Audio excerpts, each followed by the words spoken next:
In 1986, the United Nations General Assembly adopted the Declaration on the Right to Development.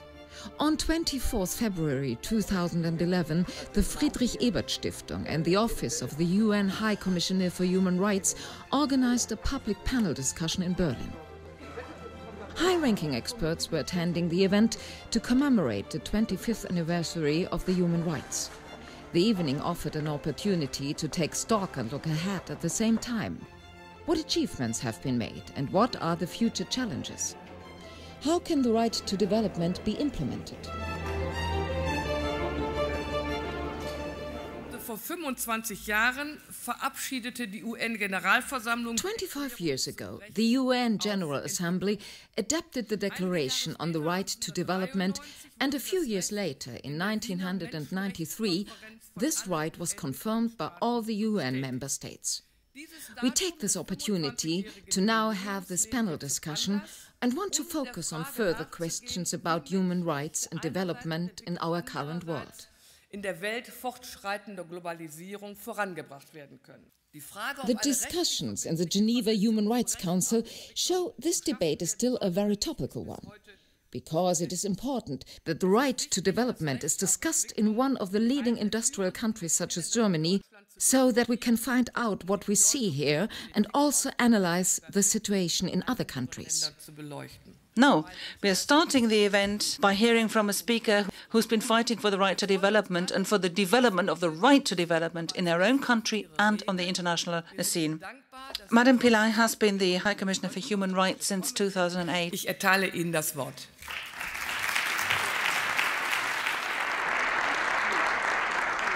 So here I am then to commemorate with you the 25th anniversary of the adoption of the United Nations Declaration on the Right to Development. The primary inspiration for the modern articulation of the right to development comes from Judge Keba Mbaye of Senegal, who in 1972 argued that development should be viewed as a right. The logic of the right to development, as expressed in the declaration itself, is unassailable. Everyone has the right to participate in, contribute to, and enjoy economic, social, cultural, and political development. And these are the requirements. 1, putting the human person at the center of development. 2, ensuring active and meaningful participation. 3, securing non-discrimination. 4, fairly distributing the benefits of development. 5, respecting self-determination and sovereignty over natural resources. And finally, informing all processes that advance other civil, political, economic, social, and cultural rights. In the past 25 years, much progress has been achieved in law and practice to give effect to the declaration, and yet much more needs to be done. Rampant poverty and stark inequalities that continue to confront the world are affronts to human dignity and a violation of human rights. A human rights approach ensures equity and sustainability of development by empowering all people to claim their rights and to be active participants in decisions that affect them rather than merely being beneficiaries of charity. The right to development needs to be internalized within societies in all parts of the world, in developing countries as well as among underprivileged groups in developed countries. People must be educated about rights and entitlements. There must be a shared understanding that abject poverty and stark inequalities undermine the well-being of all.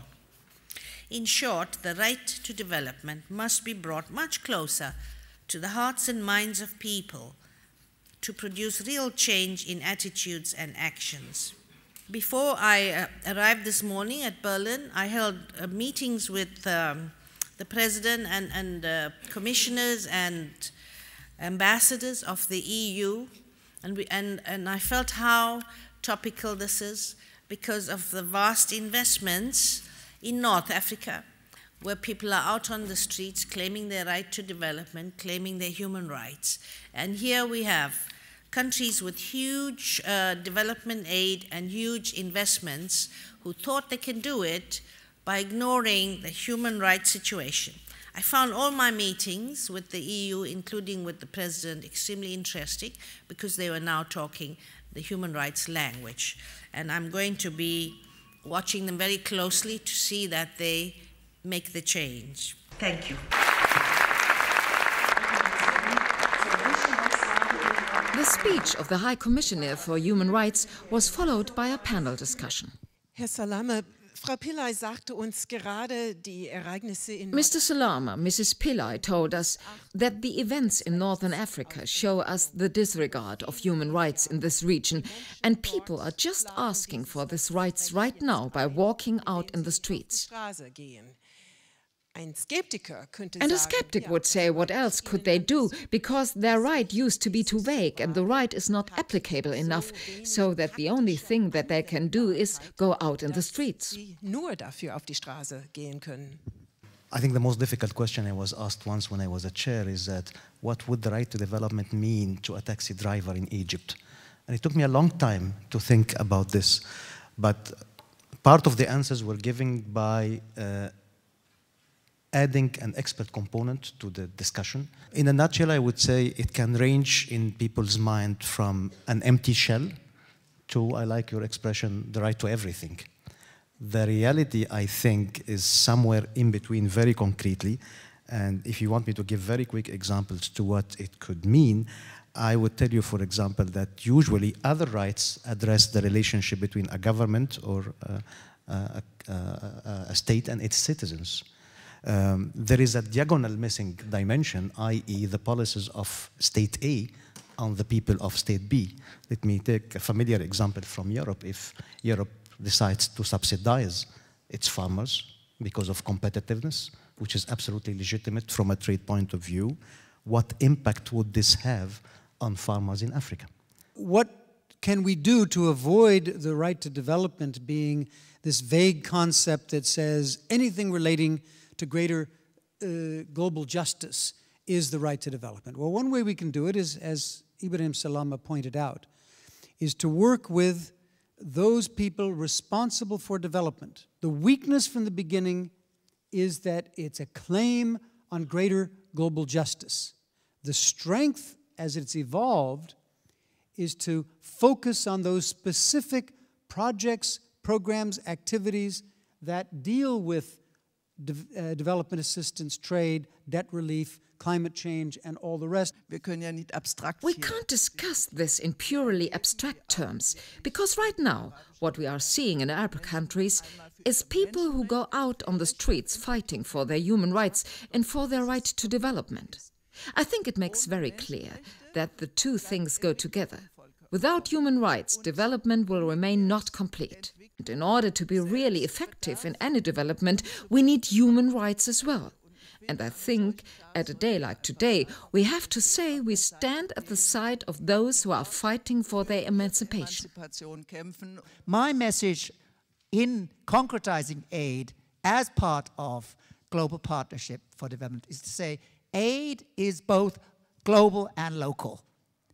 Why? Because the right to development links up between local accountability and international accountability. Who can you sue for having this right? Where can I turn to demand my right?